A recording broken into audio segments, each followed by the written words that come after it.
Brasília. Senhor Bruno Leal, professor de História Contemporânea da Universidade de Brasília.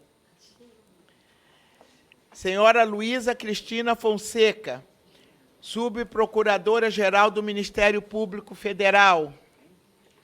Senhor Luiz Gustavo Vidal Pinto, vice-presidente da Comissão de Cultura e Arte da OAB. Fazer apologia e apoiar a ditadura é um grave distúrbio social daqueles que a promovem. Que o artigo 5º da Constituição Federal, onde todos são iguais perante a lei, sem distinção de qualquer natureza, garantindo-se aos brasileiros e aos estrangeiros residentes no país a inviolabilidade do direito à vida, à liberdade, à igualdade, à segurança e à propriedade.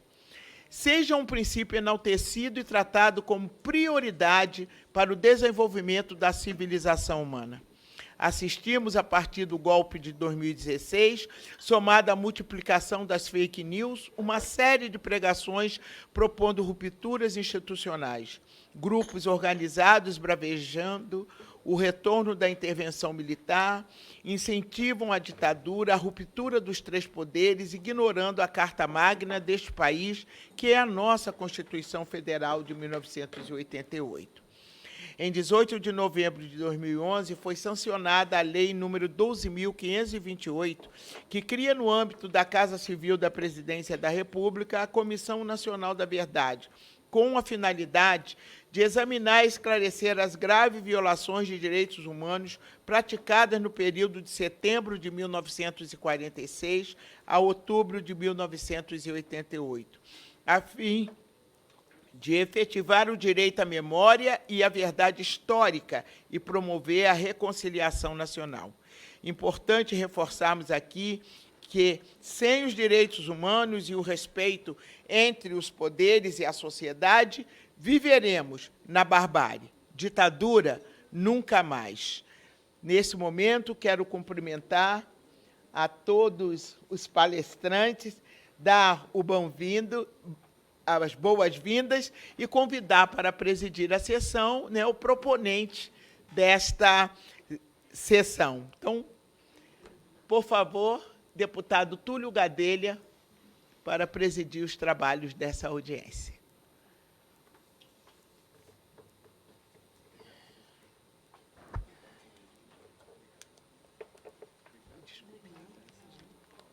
Bom, aqui é tudo assim, né? Tudo assim, tudo vai jogando, vamos embora, né?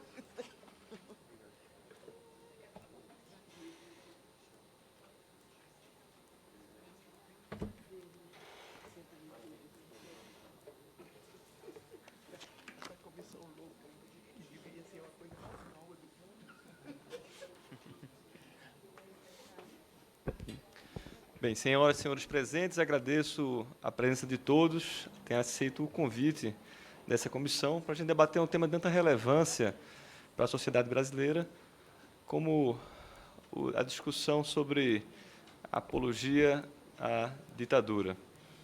Antes de passar a palavra aos convidados, peço atenção aos senhores presentes para as normas do debate. Aos expositores disporão de até 10 minutos para suas explanações. Informo que a lista de inscrição para debate está aberta e que o deputado que desejar interpelar os convidados deverá dirigir-se, primeiramente, à mesa e registrar seu nome. Informo ainda que os senhores convidados não deverão ser aparteados no decorrer de suas exposições. Somente após encerradas as exposições, os deputados poderão fazer seus questionamentos, tendo cada um prazo máximo de 3 minutos, e o interpelado tempo igual para responder, facultada a réplica e a tréplica dentro do mesmo prazo. Esclareço que essa reunião está sendo gravada e, por isso, solicito que falem ao microfone, informando o nome parlamentar, quando não anunciado por esta presidência. Dessa forma, dando início ao debate, mais uma vez agradecendo a presença de todos, passo a palavra ao senhor Carlos Fico para a sua exposição. Boa tarde a todos. Deputado Túlio Gadelha, é um prazer estar aqui. Eu preparei uma fala de 15 minutos, mas vou lê-la e creio que isso vai contemplar o tempo. O principal projeto de lei que inspira essa audiência, 980-2015, pretende incluir no Código Penal a criminalização da apologia ao retorno da ditadura militar ou a pregação de novas rupturas institucionais. Para mim, seria muito confortável concordar com a proposta, porque me parece uma aberração haver quem deseje o retorno a uma ditadura. Entretanto, é preciso considerar que demandar o retorno de ditadura é o mesmo que demandar uma ruptura institucional. Toda ruptura institucional implica comprometimento da democracia. Mais importante, essas atitudes já são previstas como crimes, inclusive, curiosamente, por lei aprovada pelo Congresso, ainda durante a ditadura, a Lei de Segurança Nacional, ainda em vigor, que diz que é crime incitar à subversão da ordem política ou social, como claramente é a demanda por ditadura, por ruptura institucional. Permitam-me relatar um exercício que costumo fazer. Sempre peço aos meus alunos que perguntem aos pais ou avós o que acham do período da ditadura. Muitos voltam trazendo depoimentos de que aquela época era melhor, de que havia patriotismo, segurança, combate à corrupção, etc.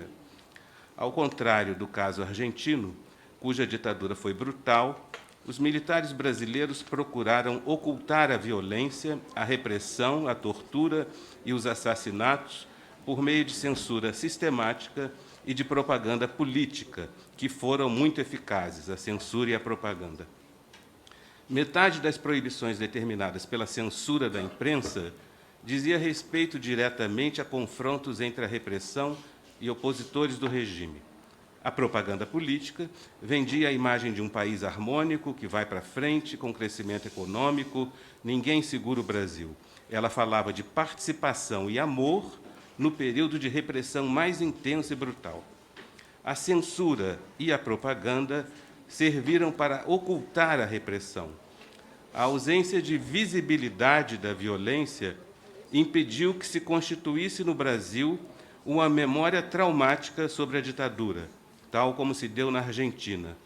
A percepção da violência e a constituição de uma memória traumática ficaram circunscritas a pequenos círculos politizados da população, especialmente os de esquerda.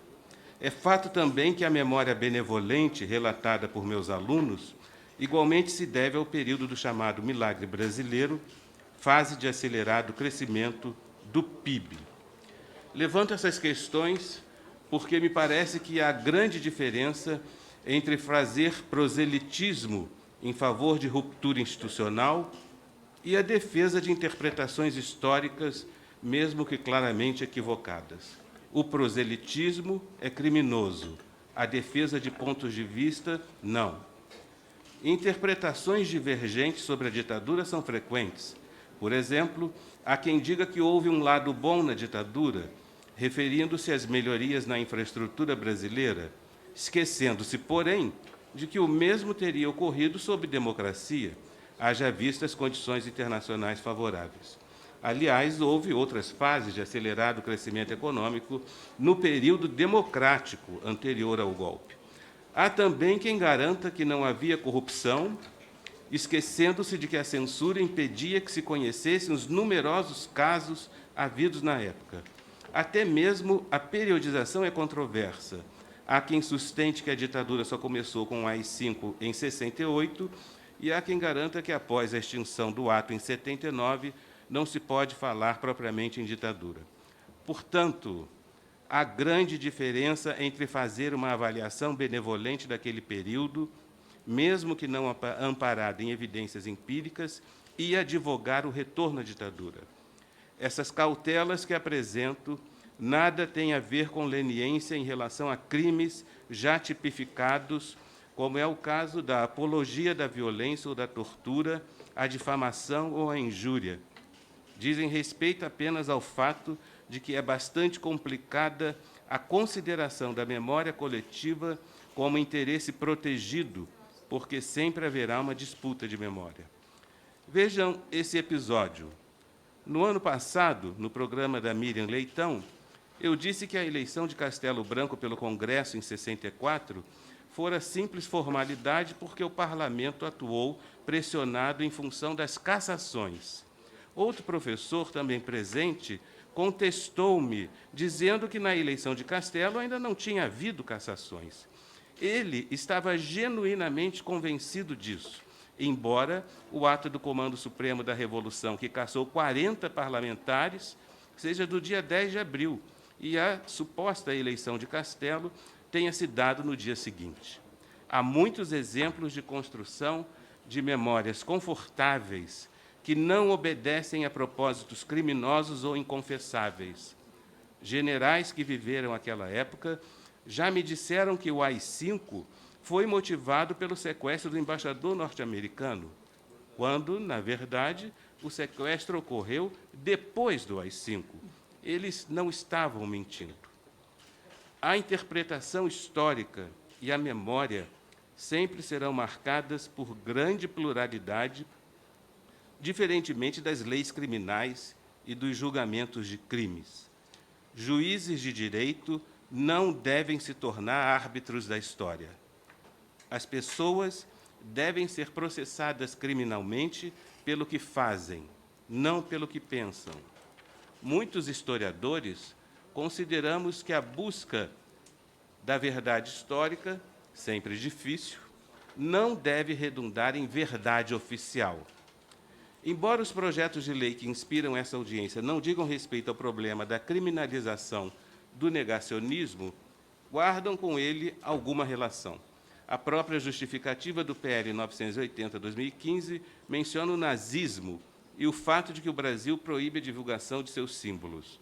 Segundo essa justificativa, o regime que se instaurou em 64, praticou crimes comparáveis ao nazismo.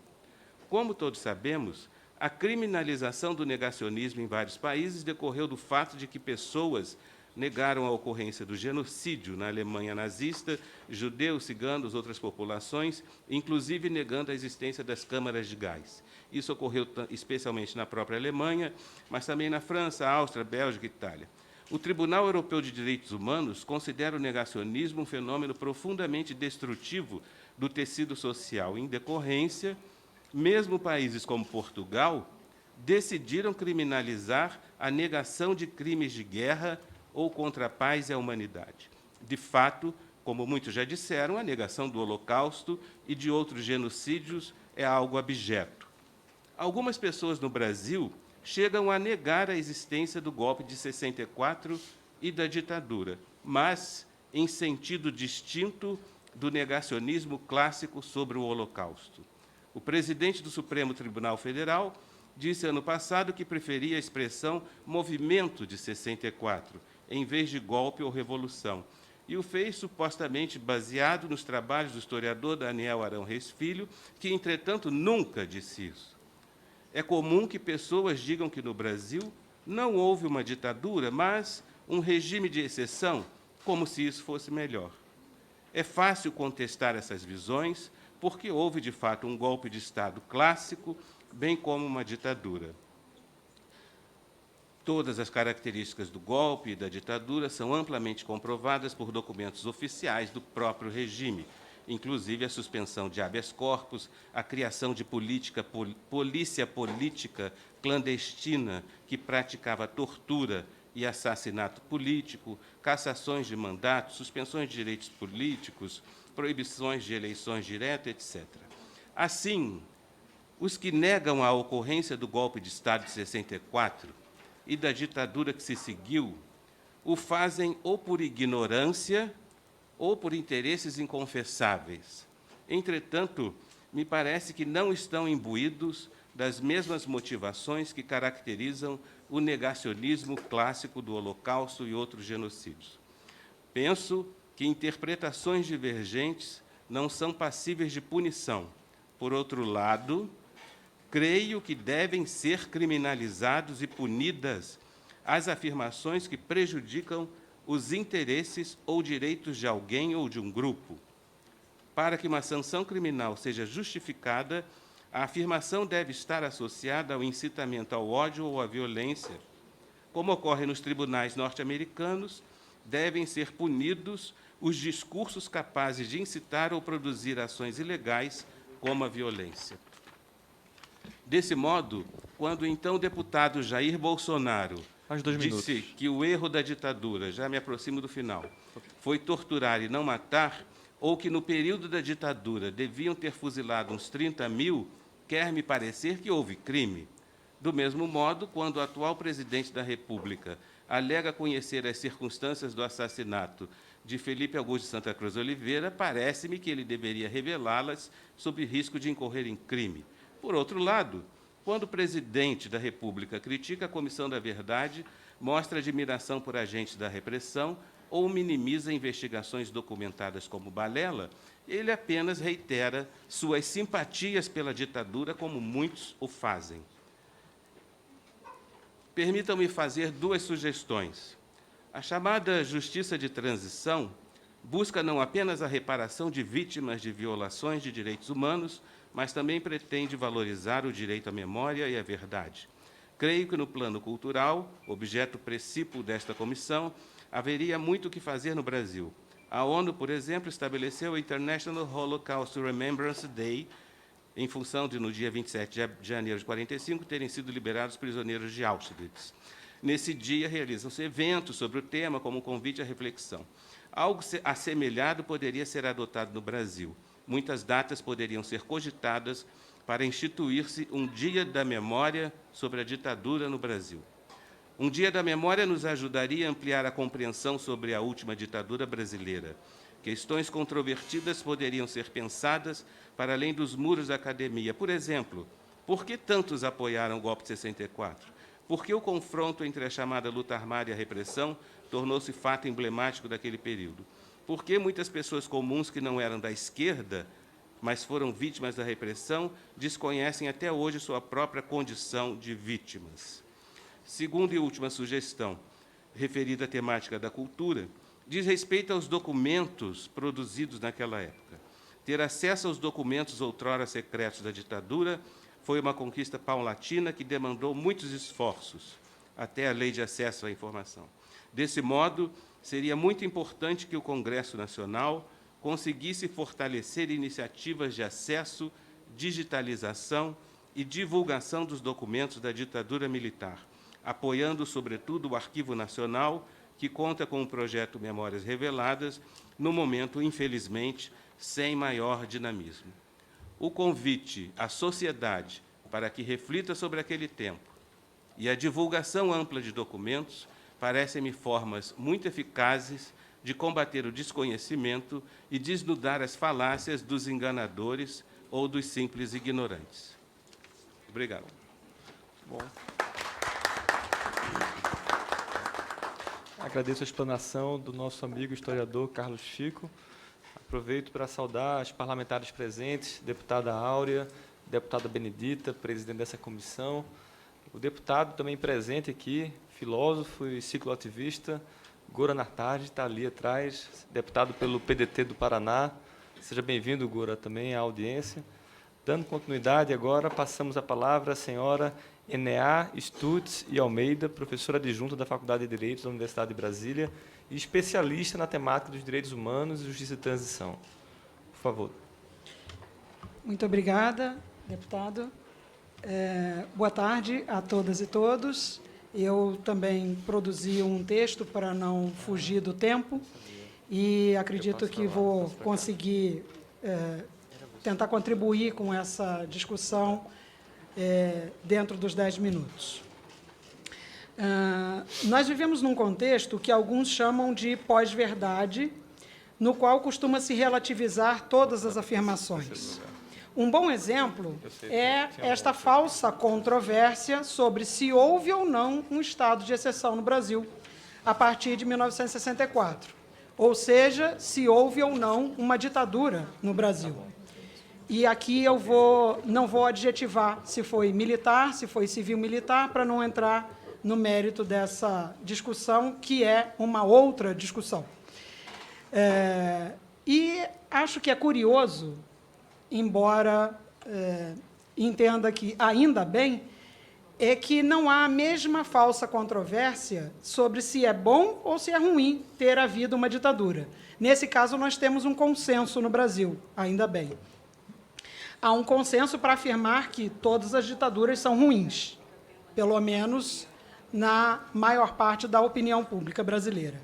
Então, partindo dessa premissa, que é consensual, eu vou refletir aqui um pouco sobre se houve ou não esse estado de exceção, que eu vou chamar de golpe de Estado, em 1964. Quem dá a resposta para essa pergunta é exatamente esta casa, é o Poder Legislativo, é o Congresso Nacional. Por quê?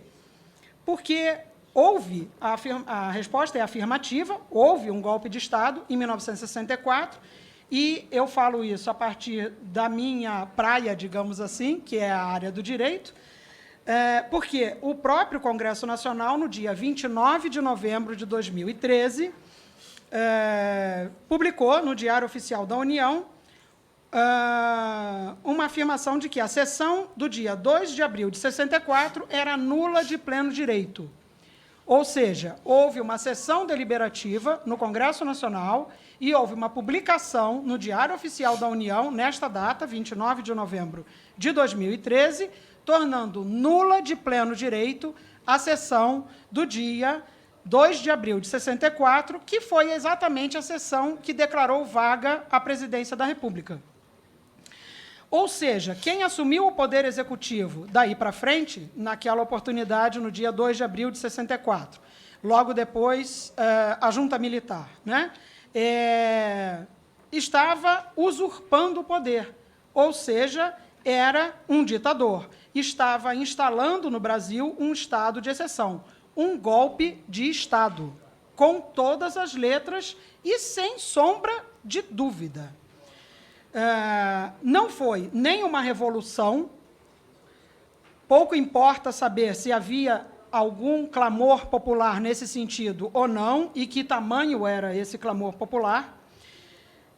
Não houve nenhum tipo de continuidade democrática, não houve um movimento, o que houve foi um golpe de Estado. Houve uma ruptura institucional não assumida como tal, naquele 2 de abril de 64. Mas, juridicamente, nós podemos, com muita tranquilidade, afirmar que foi golpe de Estado por conta dessa sessão e dessa publicação no Diário Oficial no dia 29 de novembro de 2013. Volto a repetir a data para quem quiser conferir.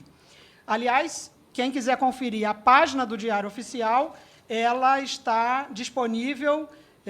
Eu publicizei no site do nosso grupo de pesquisa, do grupo de pesquisa que eu coordeno lá na pós-graduação da Faculdade de Direito da UNB, grupo de pesquisa Justiça de Transição, aproveito aqui para fazer uma propaganda, www.justiçadetransição, sem cedilha nem tio.org.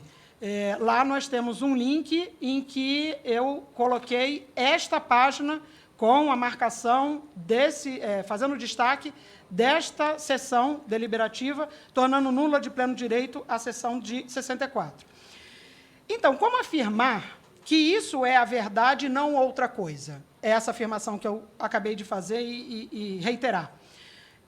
Para isso, eu vou lembrar e resgatar aqui um conto zen budista sobre a verdade. Um discípulo chegou para o seu mestre e perguntou: mestre, se a verdade é uma coisa objetiva, como eu posso fazer para alcançá-la diretamente? Eu preciso de alguma ferramenta? Caso afirmativo, como escolher a melhor ferramenta? E o mestre explicou: a verdade é como a lua. Ela está lá no céu. Não depende de mim ou de você para ela estar no céu, para ela permanecer no céu. Mas eu só consigo vê-la, eu só consigo alcançá-la se eu olhar para ela. Às vezes, o céu está muito nublado, as condições meteorológicas não favorecem, e eu tenho dificuldades de saber onde a lua está. Eu tenho dificuldade de vê-la. E eu preciso, então, que alguém me mostre, que alguém me aponte para ela. E, nesse caso, o dedo de quem está apontando é a ferramenta. É a ferramenta que eu preciso para poder saber onde está a lua. Da mesma forma, para alcançar a verdade, você precisa das palavras. Você precisa das palavras em forma de narrativas. Essas narrativas não são a verdade, porque a verdade é objetiva. Entretanto, para alcançá-la, eu preciso das palavras, eu preciso dos textos, enfim, eu preciso de alguma narrativa que me leve a ela, verdade. As narrativas, nem sempre a narrativa está correta, porque a subjetividade aparece nessas narrativas.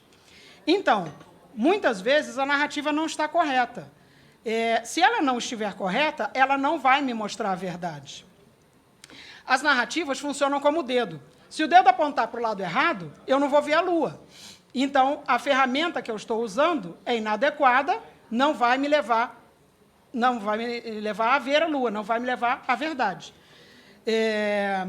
Você precisa do dedo, mas não pode se fixar nele, porque senão você fica limitado à ferramenta, discutindo a ferramenta.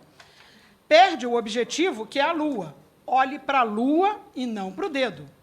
E aí eu volto ao nosso tema aqui. Nós estamos numa guerra sem fim nos últimos tempos no Brasil, porque estamos nesse debate quase infértil de narrativas. É quase infernal o cotidiano que nós estamos vivendo por conta desses debates sobre qual narrativa é a melhor para dizer tal coisa, para chegar a tal lugar. Como se esses fossem os debates sobre a verdade. Não são. Eles são debates sobre as ferramentas, sobre as narrativas. A verdade é objetiva. Houve um golpe de Estado no Brasil em 1964. E, como já apontou aqui o professor Carlos Fico, sequer nós temos no Brasil uma data de início e uma data de término consensual a respeito desse período ditatorial. Quando que começou? Foi 31 de março? Foi 1º de abril? Foi 2 de abril? Todas essas três narrativas têm fundamento. Quando que terminou? Foi 79, foi 85, foi 88? Todas essas três narrativas vão encontrar algum tipo de fundamento também. Então, deveria ter havido um processo de transição, de justiça de transição, que até se iniciou. E até 2016, nós estávamos caminhando, acreditando que esse caminho, no máximo, sofreria algum tipo de pausa, mas sempre prosseguiria para frente. E de 2016 para cá, o que nós estamos vendo é um enorme retrocesso, um atrás do outro, de maneira que nós nos sentimos, muitas vezes, atropelados por todos esses processos. Esses retrocessos têm sido muito aprofundados, infelizmente, a partir do corrente ano de 2019. E, nesse sentido, eu quero, já me encaminhando para o final dessa minha provocação, louvar essa iniciativa de uma lei que criminaliza a apologia à ditadura, à tortura, às comemorações desse golpe, porque restabelece a verdade objetiva de que houve uma ditadura no Brasil, que isso é muito ruim e que não pode voltar a acontecer. E quem estiver apregoando essa volta está contra o Brasil. Já que todos concordamos que no Brasil que as ditaduras são coisas ruins objetivamente. Essa iniciativa escapa da armadilha dos infinitos debates sobre o dedo e olha diretamente para a Lua para afirmar: quem disser que a Lua não existe está faltando com a verdade. Ou seja, quem disser que as pessoas estão proibidas de ver a Lua está cometendo um crime. Quem disser que não houve ditadura no Brasil, que esse período, por alguma razão, foi bom, está faltando com a verdade e está cometendo um crime, porque está comprometendo o nosso futuro. É fundamental, no Brasil de hoje, que todas as pessoas tenham conhecimento da verdade objetiva, que houve um golpe de Estado com estas palavras em 1964, que se seguiu uma ditadura muito cruel e que nós não fizemos, após a redemocratização, a tarefa que a Constituição de 88 nos incumbiu, que são os processos transicionais esculpidos no mandamento do artigo 8º do ADCT, do Ato das Disposições Constitucionais Transitórias, ADCT, porque o pouco que fizemos, que é iniciar o processo de reparação, já está desfeito. Infelizmente, com muito pesar, porque fui integrante da Comissão de Anistia até outubro do ano passado, por 9 anos, e eu devo dizer aqui que já está desfeito todo o processo de reparação que nós, a duras penas, construímos ao longo de 16 anos, que foi de 2002 até o ano passado, com o pouco tempo desse ano da gestão, da atual gestão. Esse governo, infelizmente, insiste em nos distrair, de tal forma que nós só discutamos o dedo e não a lua. Precisamos ter esse projeto de lei aprovado para que possamos voltar a construir os nossos processos transicionais, ou seja, construirmos a nossa memória, a nossa verdade e cumprir, enfim, o mandamento constitucional do artigo 8º do ADCT, para poder afirmar que ditadura nunca mais. Muito obrigada.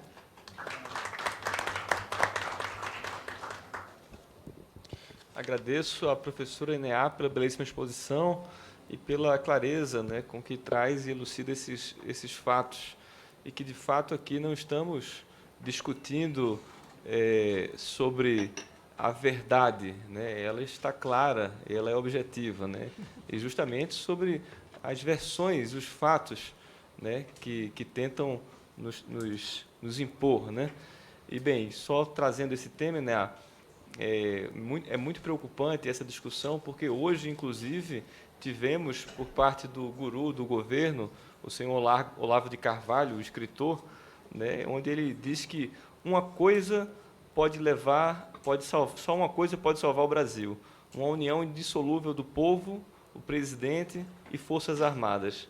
E, nesse contexto, ele também diz que o povo, a milícia virtual, pede, né, através das redes sociais, um novo AI-5. E o Bolsonaro, ele fala, querendo um novo AI-5, e ai de Bolsonaro, caso tente parar o povo. Ou seja, é uma discussão atual, preocupante e muito pertinente para os momentos atuais que temos vivido no país. Dando continuidade, agora faço um convite para seus esclarecimentos, para sua exposição, à Subprocuradora-Geral da República, a doutora Luísa Cristina. Por favor. Obrigada, deputado. Eu preparei aqui uma apresentação, vou falar em pé, fica mais fácil. Isso aqui deu... Bom, pessoal, eu preparei uma apresentação relativa ao trabalho do Ministério Público Federal em torno do tema ditadura, justiça de transição, dos processos que nós promovemos em função da condenação que o Brasil sofreu da Corte Interamericana de Direitos Humanos. E, portanto, a ditadura existiu, tanto assim que fomos condenados a promover ações penais, e também a legislação que existe hoje em torno dessa questão da apologia da ditadura, mas mais contra a destruição do Estado Democrático, como o professor Carlos Fico já mencionou aqui, e algumas comparações e questões que nós temos no âmbito do direito brasileiro. Pode passar.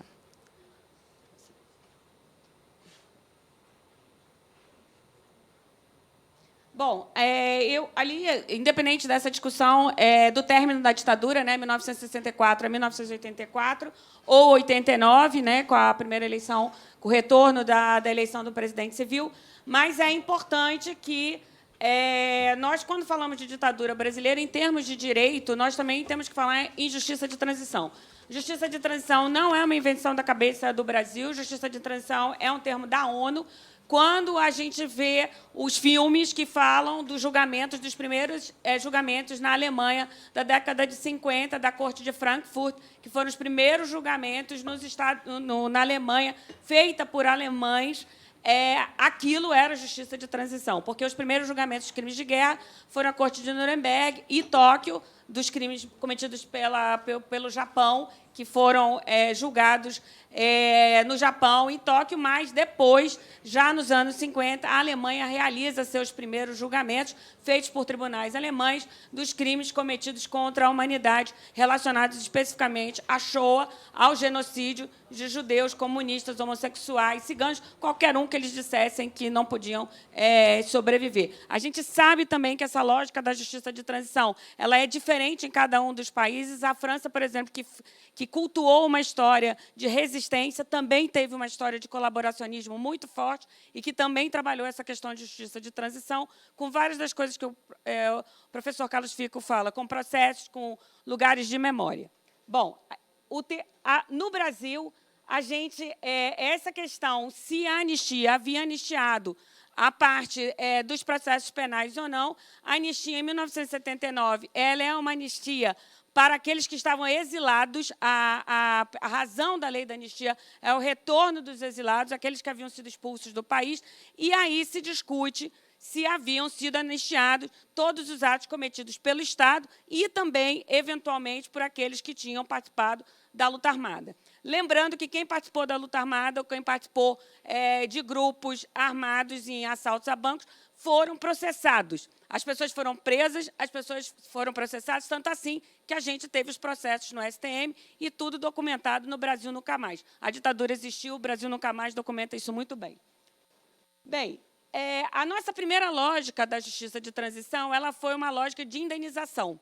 Então, nós passamos um tempo discutindo a questão da indenização, a volta dos direitos civis e a questão da anistia. Nós discutimos, durante algum tempo, já na década de 90, houve a tentativa de reabertura de processos criminais. O caso do Herzog, já em 1989, 1990, o Ministério Público de São Paulo tenta reabrir o caso do Herzog, que era um caso mais recente e que, naquele momento, nem se falaria de prescrição, de homicídio, não teria dado a prescrição. Pelo Código Penal normal, seria o caso de reabrir. Naquele momento, o Superior Tribunal de Justiça já existia, logo depois da Constituição de 89, e houve o trancamento da ação penal. Essa parte penal ela ficou meio sem andamento. Nós tivemos também uma discussão no Supremo, na DPF 153, ação direta de descumprimento de preceito fundamental. O Supremo, pelo voto do ex-ministro Eros Grau, diz que a anistia era para todos. Ele faz uma leitura da Constituição, das emendas da Constituição, de tudo, e da nossa tradição de anistia desde o tempo, nem sei do quê, do tempo do Império. Esse acórdão ele recupera tudo isso, inclusive da década de 30, e dos movimentos entre 30 e 64, movimento antes, os tenentistas, e depois aquelas coisas, as tentativas de golpe entre 30 e 64, e esse acórdão ficou lá. Só que aí, antes, houve embargos de declaração. Só que aí veio a condenação da Corte Interamericana de Direitos Humanos, que é essa condenação do caso Gomes Lund. Gomes Lund é o sobrenome da Maria Gomes Lund. Maria era a mãe de um desaparecido no Araguaia, morto e desaparecido no Araguaia. A Corte Interamericana, então, nos condena ao Brasil a fazer a persecução penal dos crimes praticados pelo Estado, independentemente da lei da anistia, e reconhece esses crimes como crimes contra a humanidade. Essa é uma questão importante do ponto de vista do direito, porque o Brasil é signatário das Convenções de Direitos Humanos, da Convenção Interamericana de Direitos Humanos, mas há o pacto se o Brasil seria ou não seria signatário da imprescritibilidade. A Corte diz que isso não importa, que é imprescritível e que nós temos que processar. A Corte já nos condenou em outros crimes também, da imprescritibilidade, que não tem nada a ver com a ditadura, como crimes de trabalho escravo. Nós temos várias condenações da Corte. Quando a Corte nos condena, quem cumpre essa decisão é o Ministério Público Federal. Então, a partir de 2010, o Ministério Público Federal, que já fazia várias ações civis públicas, não mais só aquelas declaratórias de responsabilidade da União, mas de responsabilidade individual, como as famílias começaram a fazer também na Justiça Estadual. O Ministério Público começa a promover, então, ações penais. Essas ações penais elas têm um destino bem complicado. Por quê? Porque, quando a gente ganha em primeira instância, o acusado ganha em segunda. Quando a gente ganha em primeira, não ganha, a gente recorre, ganha em segunda, e aí chegamos ao Superior Tribunal de Justiça.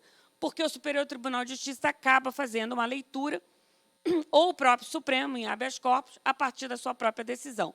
São duas questões que são enfrentadas. A questão da anistia e a questão da imprescritibilidade. Porque nós sabemos que todo crime pode ser processado num período de tempo. Esse período de tempo, no direito, chama-se prescrição. Em inglês, é statute of limitations. Ou seja, ninguém pode ficar com a espada na cabeça a vida inteira. Mas existem crimes que são muito graves que eu posso processar a qualquer tempo, que são os previstos na Constituição e nos tratados. No caso, os crimes contra a humanidade. Recentemente, nós tivemos um caso no STJ, que era do caso do Rio Centro, que já é depois, que é em 82, portanto, depois da lei da anistia, onde se discutia só a questão da prescrição. O voto do relator era favorável pela imprescritibilidade, mas, infelizmente, não foi majoritário, e nós perdemos a questão da imprescritibilidade e estamos aí, vamos recorrer extraordinariamente para levar essa questão para o Supremo.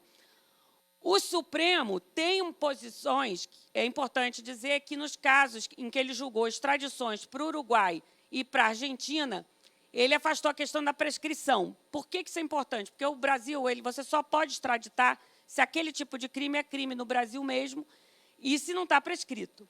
O Brasil já extraditou quem? Os sequestradores dos bebês na Argentina, que ainda não foram identificados, ou de pessoas que não apareceram. Por quê? Porque o desaparecimento forçado, quando não há o corpo, pode ser considerado um crime que você não consegue verificar a prescrição. Então, o Supremo deu essas extradições. Por isso que tem uma discussão também a qual crime a imprescritibilidade poderia atingir. Quando a gente fala da criminalização da apologia da ditadura, a gente tem que vir nos conceitos aí que foram falados, que é a tolerância do regime democrático com a intolerância.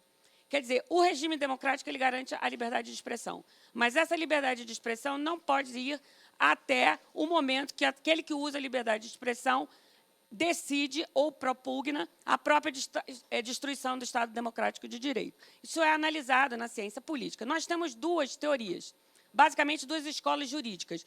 Nós temos a escola jurídica americana, que todo mundo aí, quando vê nos filmes, que tem direito até a Ku Klux Klan, e a Ku Klux Klan vai lá e prega lá o supremacismo branco, mas mesmo lá, a apologia do crime, ou o crime mesmo, vai ser punido, como a gente viu no caso de Charlottesville, que as pessoas foram punidas, e a apologia do crime também vai ser sempre punido. Então, essa é uma discussão. Na Europa, por conta da questão da Convenção Europeia de Direitos Humanos, da Declaração Universal de Direitos do Homem, toda a história da questão do nazismo, do genocídio, se adota uma outra postura, a partir, inclusive, da legislação alemã. Você não pode ter partidos neonazistas, você não pode propugnar o fim do Estado, porque isso é crime.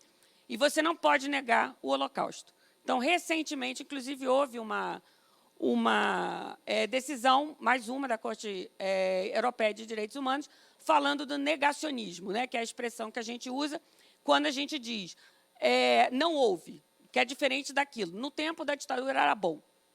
E fica lá por conta da memória da pessoa, né, que tem saudade da própria juventude, no mais das vezes. A questão é como a memória vê. Agora, outra coisa é dizer, a ditadura não existiu. Ou o regime, dê o nome que quiser, golpe de Estado, regime, esse é o negacionismo, que é isso que é a questão do Holocausto, negacionismo do Holocausto. Então, a Corte Europeia diz que o negacionismo não pode se albergar na Convenção Europeia de Direitos Humanos e na liberdade de expressão. Recentemente, nós tivemos mais uma decisão sobre isso.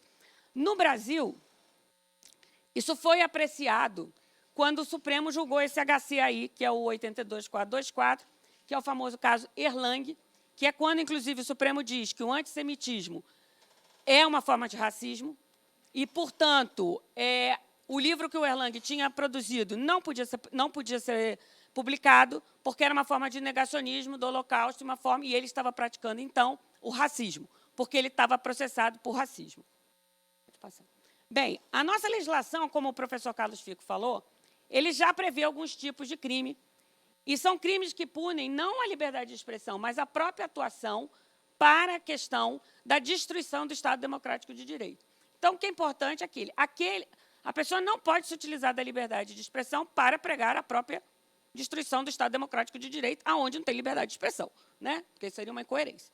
Então, Michael Ozer fala isso, que é um cientista político americano, que é a tolerância, até onde vai a tolerância com os intolerantes. A Lei de Segurança Nacional, a Lei de Segurança Nacional tem esses crimes e a Lei de Segurança se aplica a qualquer um. No ano passado, quando nós tivemos as greves dos caminhoneiros, nós tivemos, entre várias coisas das greves de caminhoneiros, pregação da ditadura, enfim, houve abertura de inquéritos policiais a pedido do Ministério Público Federal para investigar essas pessoas que estavam pregando a ditadura. Então, a Lei de Segurança Nacional ela é uma lei que, embora de 83, mas ela é uma lei que é usada. Denúncias são mais complicadas, né? Porque aí a gente tem essa questão da liberdade de expressão. Mas esse instrumento existe. Pode passar. Já no caso das autoridades, existe a lei de crimes de responsabilidade. A lei do crime de responsabilidade, que ela é de 1950, mas ela foi atualizada, né? Então, ela tem, exatamente no artigo 7º, serviços, incitar militares à desobediência à lei, infração à disciplina, provocar animosidade entre as classes armadas, ou seja, ela é uma lei que ela também tem punição da destruição do Estado Democrático de Direito. E o 287, que é um artigo específico, pune apologia ao crime ou criminoso. Do 287 é o Código Penal. Bom, a atuação do Ministério Público Federal, como eu falei para vocês, ela vem muito em função da declaração, a atuação criminal, né? Vem muito do Gomes Lund. Nós também temos um site, que é o Justiça de Transição.mpf.mp.br, onde nós temos tudo que foi feito pelo Ministério Público Federal no civil, no crime, que é uma forma também de cumprir a decisão da Corte, porque a Corte fala em locais de memória, a Corte fala em estar sempre falando sobre o tema. E nós temos esse relatório que conta todas as nossas atividades. Pode passar. Era isso que eu tinha um pouco para falar para vocês sobre a necessidade da gente criminalizar a ditadura, que aqui eu acho que a gente tem que pensar, porque a gente tem uma legislação, talvez fosse o caso de modernizar a legislação, mas sempre pensando que não é a liberdade, não é como eu vi, né, como eu disse no início, não é como eu achei que era lá. Não, era muito bom, não tinha corrupção, que é mentira, não tinha morte, que é mentira, não tinha tortura, que é mentira. Mas a pessoa está lá com a lembrança dela. Aliás, essa pergunta que o professor faz aí, eu também faço. E ele faz aos alunos. E eu faço à minha sobrinha, a pessoas que eu conheço mais jovens, aos meus estagiários. E eu sempre pergunto, por favor, pergunte, mas a pergunta que eu faço não é como ele lembra, não. Eu pergunto para o pai, para a mãe, ele saía de casa normalmente? Tinha medo? Falava o que pensava em todas as reuniões? Como que era na escola? Conheceu alguém que foi perseguido? Conheceu alguém que sumiu e foi para o exílio? Eu faço umas outras perguntas. Aí, talvez a pessoa lembre assim, dos fatos mais concretos. Eu faço essas perguntas. Então, essa coisa, como a pessoa lembra, isso aí é quase psicanalítico. Mas os fatos, esses não podem ser negados. E esses fatos... Agora, o que é importante quando a gente fala na apologia do crime, é o hoje. Está pregando a destruição do Estado Democrático hoje. A pregação do Congresso Nacional hoje. Está dizendo que tem que fechar tudo, mesmo quando eu não gosto. Né? Fechar não é bom, não. Nem o Legislativo, nem o Judiciário, nem o Executivo, nem o Ministério Público. Né? Está impedindo cada um de agir? Está dizendo que a ditadura é boa, mas está fazendo ações para isso? Eu acho que é esse tipo de ação que a Lei de Segurança Nacional e mesmo da Lei de Responsabilidade pregam a criminalização. E isso não tem nada a ver com a liberdade de expressão. Então, pessoal, obrigada aí pela atenção.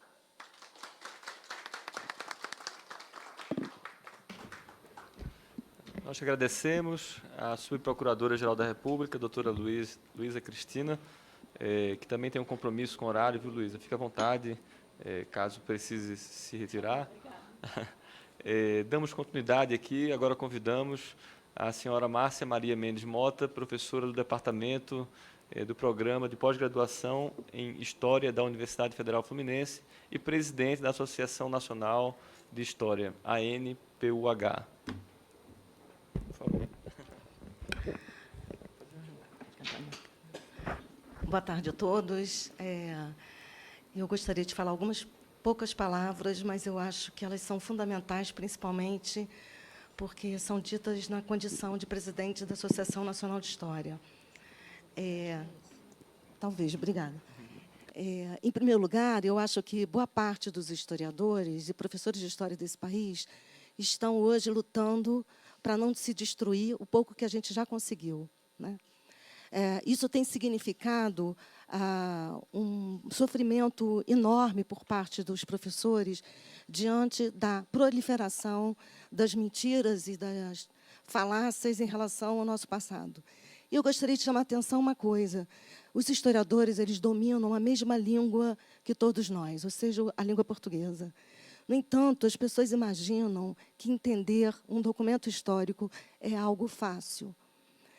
E isso faz com que qualquer pessoa que saiba ler e escrever se ache capaz de analisar qualquer contexto histórico e decidir se aquilo foi ou não foi uma ditadura, se aquilo não foi ou não foi uma repressão, se aquilo foi ou não foi algum tipo de constrangimento em relação à população.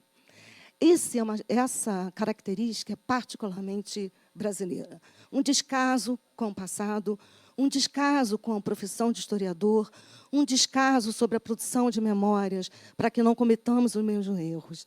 Isso faz com que os historiadores, esses, que ganham muito pouco, professores de história que ganham pouquíssimo, que tentam sobreviver diante de situações extremamente frágeis, principalmente depois que inventaram esse tal de escola sem partido, ainda não podem sequer falar a verdade.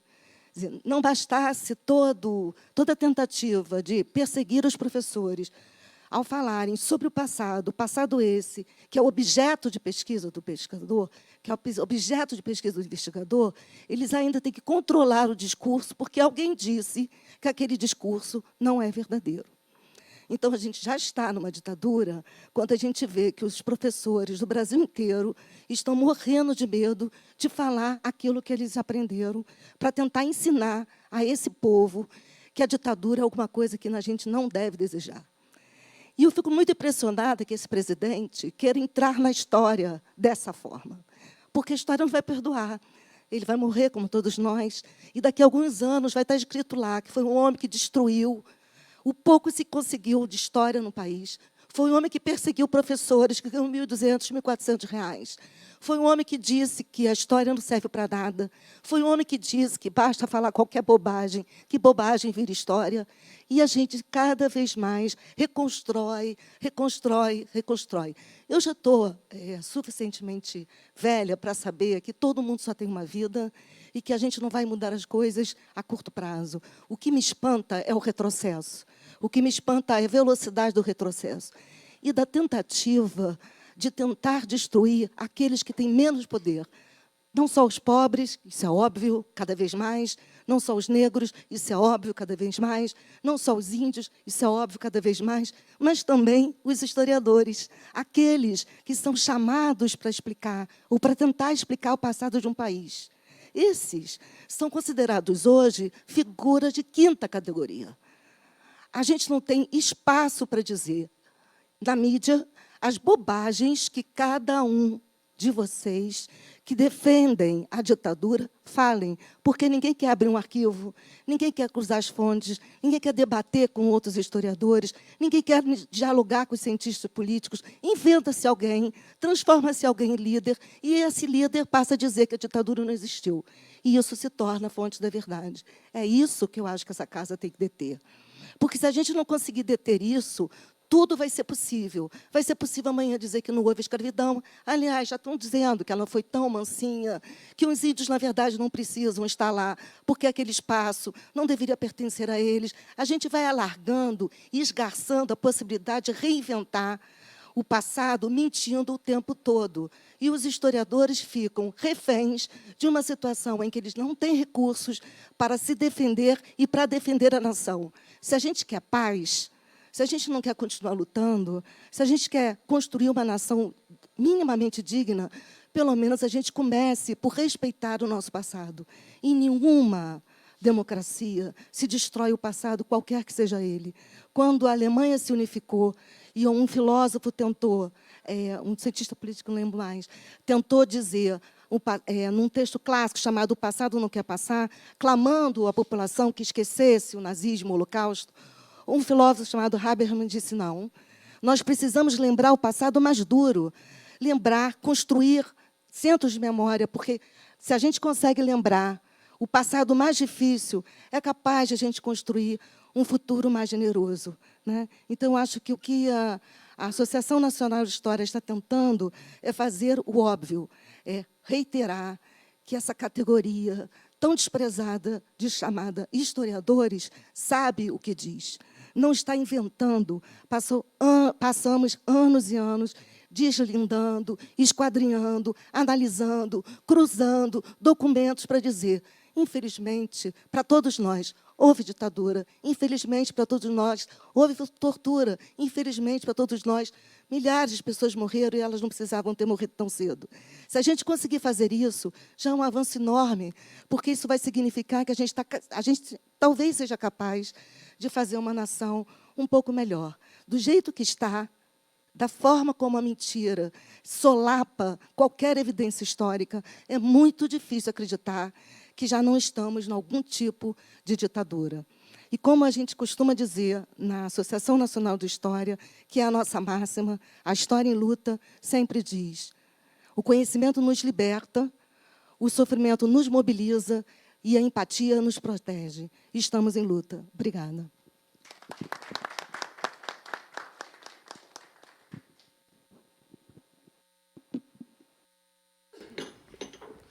Nós que agradecemos, mais uma vez, aqui a professora Márcia.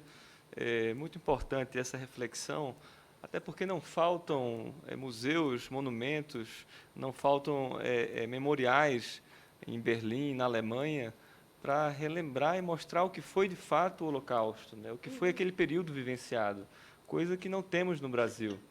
E aí é importante trazer essa temática também, olhando para outros países, porque em muitos desses países já temos medidas legislativas que criminalizam a apologia à ditadura. Eu acho que essa audiência tem e vai, com certeza, nos subsidiar de argumentos, de informações, de conteúdo, para que a gente possa construir, no sentido legislativo, um texto que possa versar sobre esses fatos tão graves aqui no Brasil atualmente. Dando continuidade, pessoal, eu peço desculpas aí, porque também não consigo me conter, né, em alguns momentos. Convido o doutor Bruno Leal, que é doutor em História Social, professor do Departamento de História da Universidade de Brasília, fundador e editor da Rede Social Café História e membro da Rede Brasileira de História Pública. Doutor Bruno Leal, por favor. Bom, muito boa tarde, obrigado, deputado, a todos os colegas de mesa, a todos os presentes. É um prazer servir essa casa, sobretudo em matéria tão importante. Eu também, como alguns dos meus colegas, preparei um pequeno texto, espero que fique dentro do tempo regulamentar. E as ideias e problematizações suscitadas nesse texto são menos uma resposta e mais subsídios a fim de colaborar para o debate que tem sido feito aqui quanto ao projeto de lei em análise. Então, vou começar. Nos últimos anos, tem sido possível observar em diversos países a emergência de dois fenômenos politicamente relacionados. Um é o fenômeno da proliferação de discursos negacionistas. O outro é o fenômeno da apologia de regimes autoritários e totalitários. Ambos têm levado, no plano parlamentar desses países, a proposição de projetos de lei que visam criminalizar as práticas que os definem. De acordo com o historiador Luiz Edmundo de Souza Moraes, o negacionismo é, originalmente, uma das muitas manifestações contemporâneas da extrema-direita e remete a um fenômeno específico que tem lugar após a Segunda Guerra Mundial. A prática instrumental de negar que os nazistas tenham praticado o assassinato sistemático e planejado de grupos que considerava indignos de viver. É recorrente que grupos, indivíduos negacionistas, se auto-intitulem revisionistas. Fazem isso intencionalmente com o objetivo de se fazer confundir a sua atividade de negação com uma das mais importantes atividades dos historiadores profissionais, a constante revisão da história. As duas atividades, porém, são inconciliáveis e até mesmo antagônicas. Ao passo que o historiador desenvolve uma atividade intelectual orientada por critérios acadêmicos e científicos, o negacionista desenvolve uma atividade política, não raro, mediante processos fraudulentos, norteada e justificada por interesses que não são da pesquisa acadêmico-científica. O negacionismo define-se, antes de tudo, como uma questão de desonestidade intelectual. O negacionista não produz interpretações históricas, como faz o historiador, mas opera uma série de manipulações discursivas repletas de nuances a fim de esconder ou expurgar o crime cometido pelo regime antidemocrático. Seu intuito, quase sempre, é tornar a ideologia deste regime novamente viável do ponto de vista político e partidário. E isso só é factível separando-se o regime dos seus crimes. Com o passar do tempo, não só o negacionismo do Holocausto passou a ser praticado por grupos que extrapolam o campo da extrema-direita, como o termo passou a ser usado genericamente para designar a negação de diversos outros eventos históricos, em especial os chamados passados traumáticos, que são os das ditaduras militares, da escravidão e os dos conflitos armados. Seu uso original, contudo, prevalece. Atualmente, mais de 10 países europeus possuem leis criminalizando a negação do Holocausto, colocando em tela uma relevante questão: quais seriam os limites entre a liberdade de expressão e os discursos que propagam o ódio, violam direitos humanos e a dignidade das vítimas? Essa reflexão estende-se a todos os negacionismos históricos. Pensar formas de lidar com os negacionismos históricos é, portanto, uma pauta muito importante e que certamente merece a atenção dessa casa. Mas hoje estamos discutindo as especificidades de outro fenômeno, que, apesar de correlato ao negacionismo, não se confunde com ele: o fenômeno da exaltação de regimes autoritários. Diferente do negacionismo, a exaltação de regimes autoritários, o que inclui pedidos de retorno à ditadura ou de intervenção militar, está menos interessado em disputar os sentidos do passado e mais interessado em preconizar as ações e os métodos de regimes arrolados em crimes hediondos. Outra diferença significativa entre os dois fenômenos é que a exaltação do regime autoritário pode ou não beber do negacionismo. Isso é importante que fique demarcado, porque os indivíduos ou grupos que fazem esse tipo de exaltação geralmente o fazem sem sentir a necessidade de separar o regime dos seus crimes.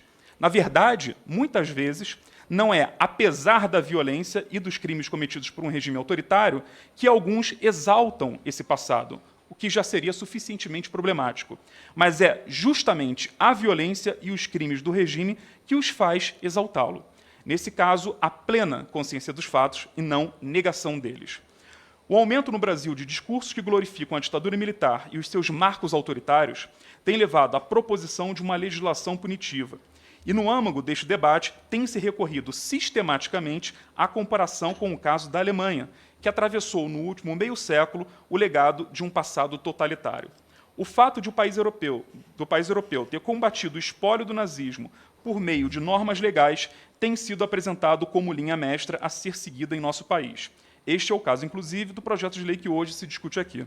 Então, convém observar o caso alemão e perguntarmos que lições podemos tirar dele. Uma vez terminada a Segunda Guerra Mundial, foram criadas uma série de leis para livrar a Alemanha dos vestígios da influência nazista. No imediato pós-guerra, as forças aliadas de ocupação voltaram-se para o cumprimento desta promessa, iniciando o processo que ficou conhecido como desnazificação. Segundo o historiador Roderick Stackelberg, países como os Estados Unidos e Grã-Bretanha definiram suas ações a partir de longos questionários aplicados a quase todos os adultos de áreas ocupadas, que serviram como base para medidas posteriores, inclusive ações de julgamentos criminais, sempre que fossem justificadas. Mais de 12 milhões de alemães foram filiados ao Partido Nazista. O processo de implementação das iniciativas de desnazificação foi demorado e abrangente. As medidas não objetivavam substituir uma doutrina por outra, mas esclarecer o que o nazismo escondia em todos os seus anos de dominação, fosse através da censura, fosse através da propaganda e da manipulação de informações. Desse modo, os esclarecimentos sobre a ideologia nazista deveriam abranger iniciativas na educação, no judiciário, nas empresas, nas autarquias públicas e em outros tantos espaços sociais e do poder. Foram feitos expurgos em diversos setores. Nazistas considerados grandes infratores foram impedidos de ocupar cargos públicos. É verdade, no entanto, que o fenômeno político da Guerra Fria arrefeceu o projeto de desnazificação e nazistas notórios voltaram a gozar de poder político já no final dos anos 40. Porém, esses antigos nazistas só podiam operar de forma discreta, submetidos aos limites democráticos e constitucionais. sendo-lhes vetada, sob a pena de execração pública e do próprio poder, realizar qualquer apologia ou enaltecimento da ideologia nazista. Aqui vemos um dos êxitos incontestáveis do processo de desnazificação, a plena condenação moral e legal do regime pela sociedade e Estado. Nos anos 50, emblemas e símbolos de organizações nazistas foram tipificados como crime, segundo o parágrafo 86 do Código Penal alemão.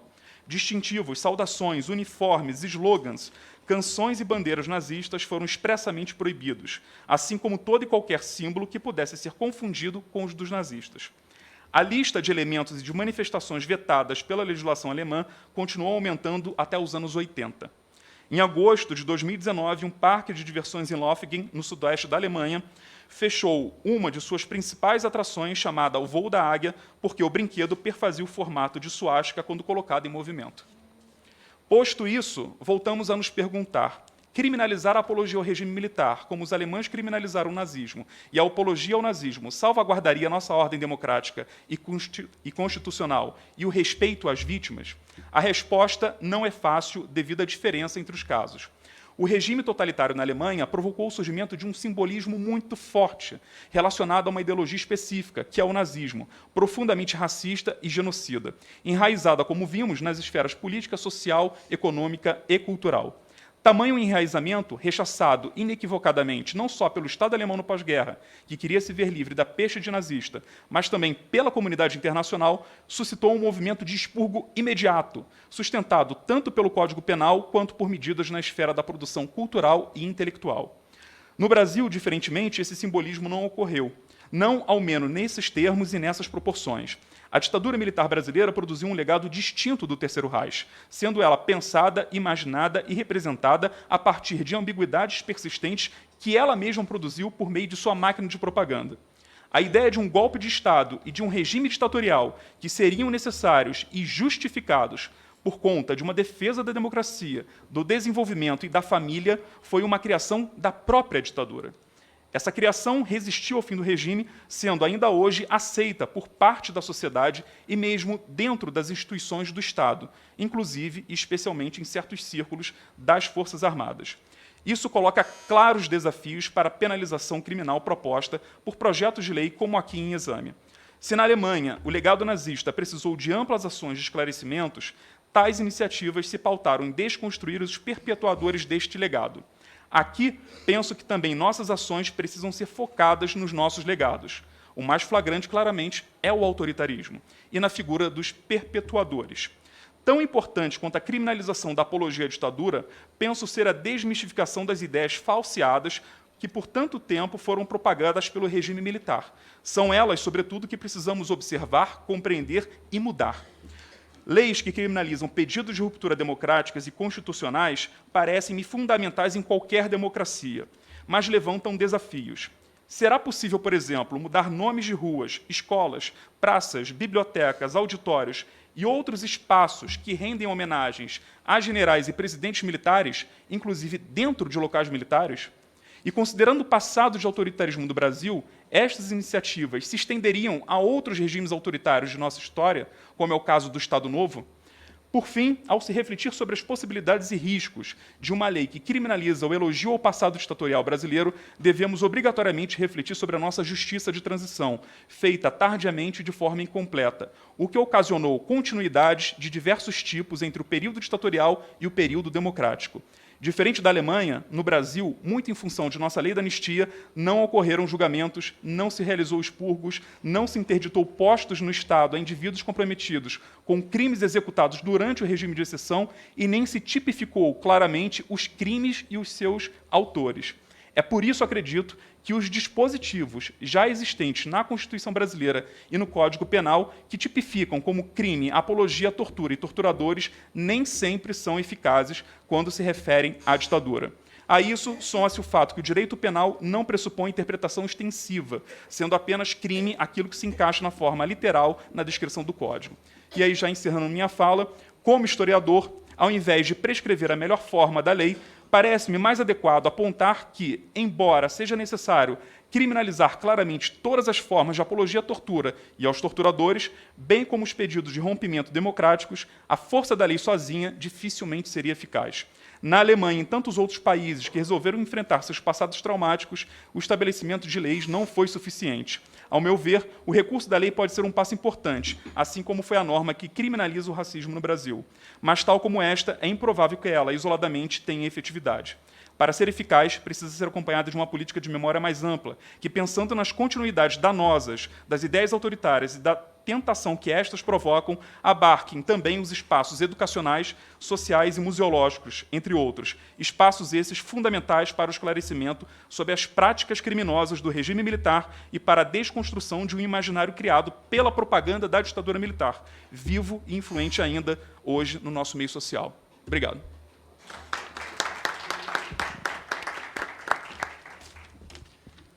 Obrigado, doutor Bruno Leal, professor de História Social e professor do Departamento de História da Universidade de Brasília.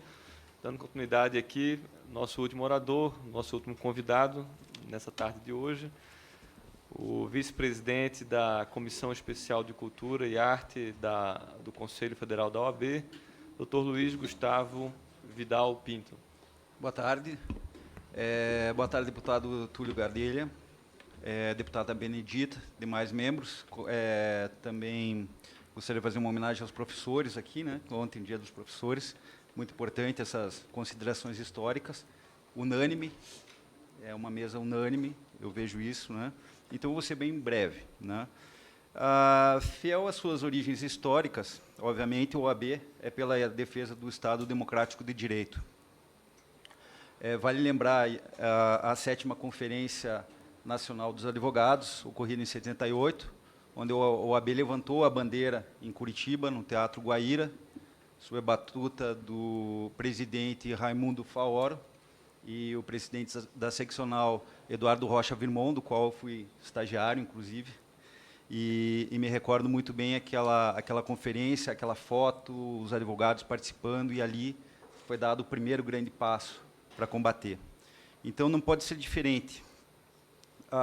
Essas referências signativas pela transformação do Estado autoritário até chegando ao Estado democrático de direito merecem muitas reflexões. Motivo, inclusive, dessa audiência, até foi colocado essa questão do Museu do Holocausto, de se preservar, porque nós temos uma herança cultural, e essa herança cultural ela não pode ficar de lado. Essa deve ser sempre referenciada, né? Mas, até a chegada do Estado Democrático de Direito, né, merece essas reflexões. Assim, dentro do próprio DNA da OAB, por brevidade e até para evitar maiores delongas, e para evitar também mais danos irreversíveis à nossa sociedade, nós somos pela presente medida, né, desse projeto de lei, pela criminalização da apologia à ditadura militar, né? Lembrando também que não se trata de um mero debate conceitual. Nós estamos muito acima disso. Obrigado.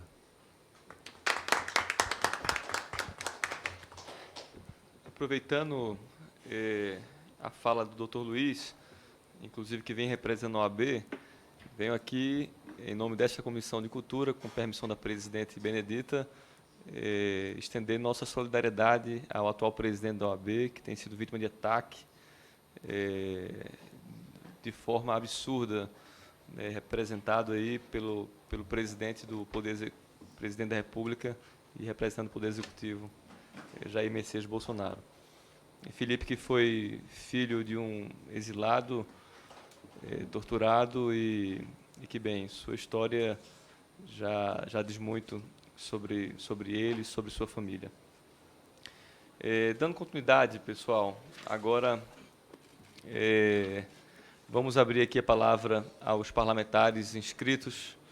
Temos aqui a presidente desta comissão, que tanto nos honra, a deputada Benedita, por o tempo de 3 minutos. Deputada. Senhor presidente, eu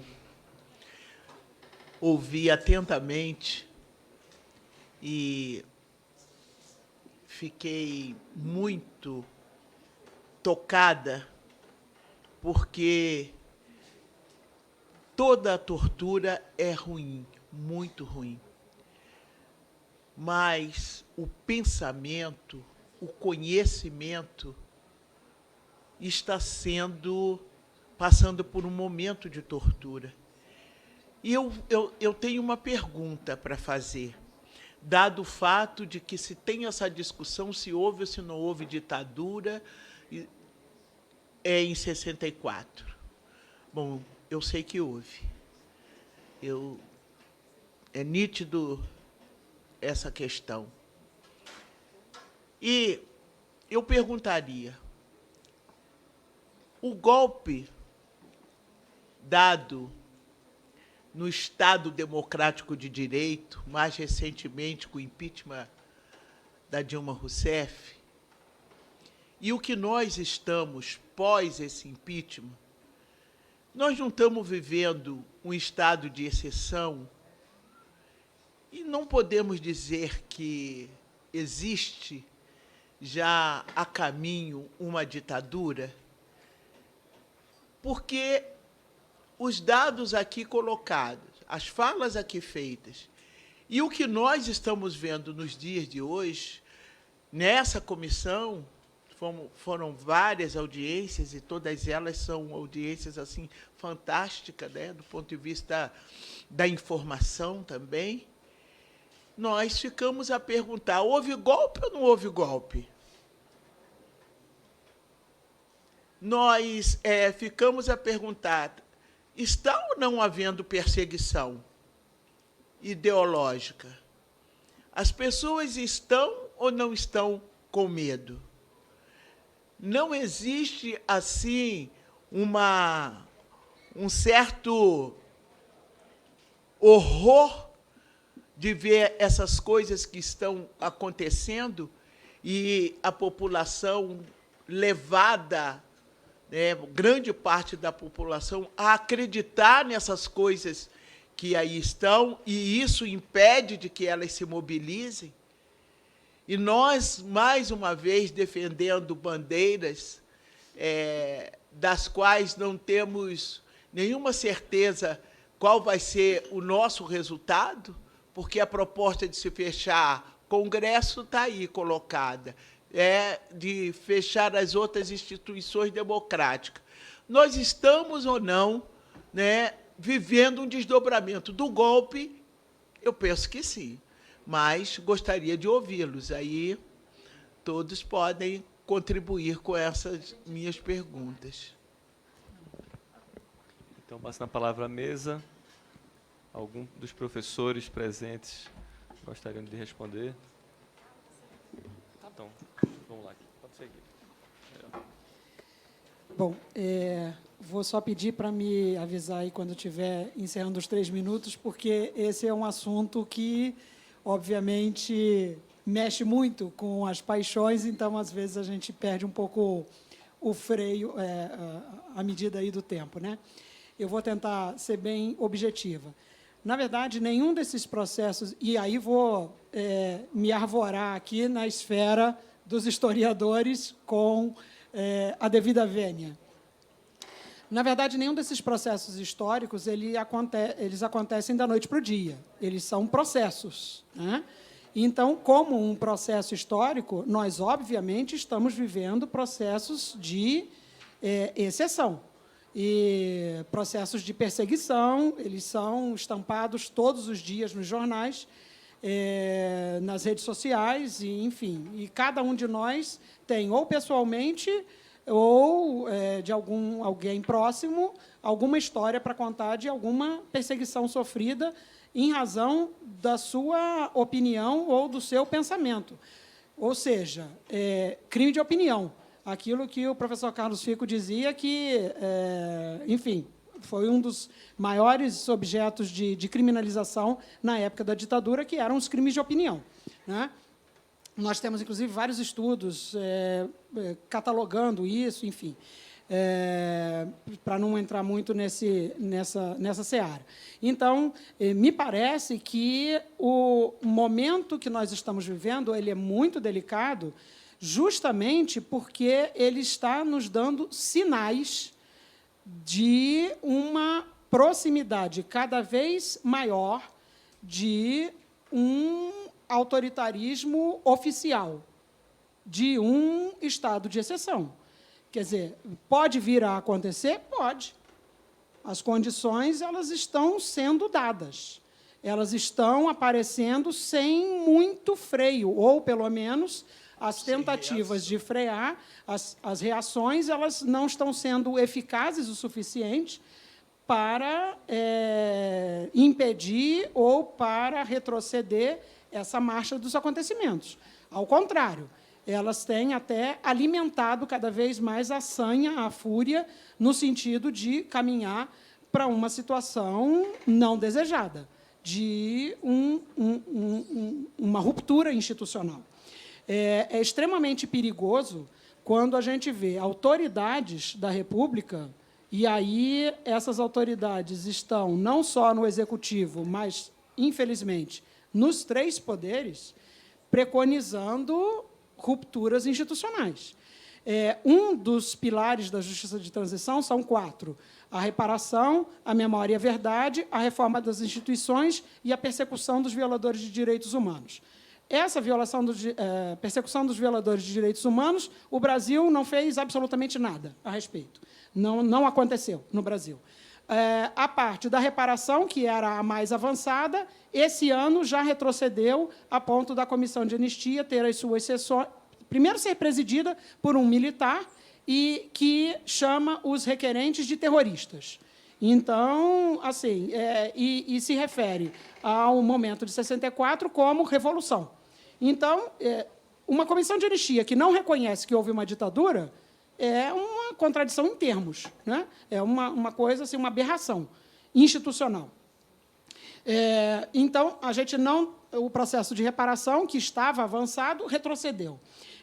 O pilar da memória e da verdade, nós estamos sofrendo todos esses ataques, né? Com essas disputas de narrativa que eu fiz referência.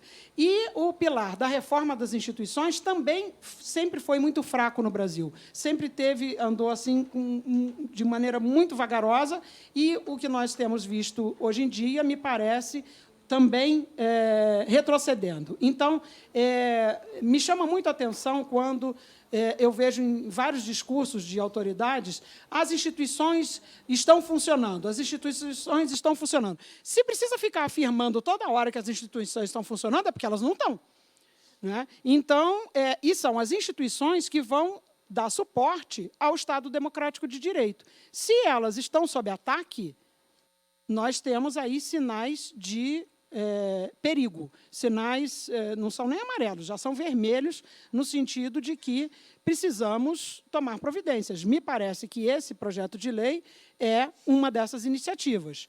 É louvável, mas, como já foi dito aqui, não pode ficar nisso, né? Tem que ter outro tipo de iniciativa, outras iniciativas, no sentido de fortalecer as instituições democráticas e no sentido de que a gente consiga voltar a afirmar, para que não se esqueça, para que nunca mais aconteça, né?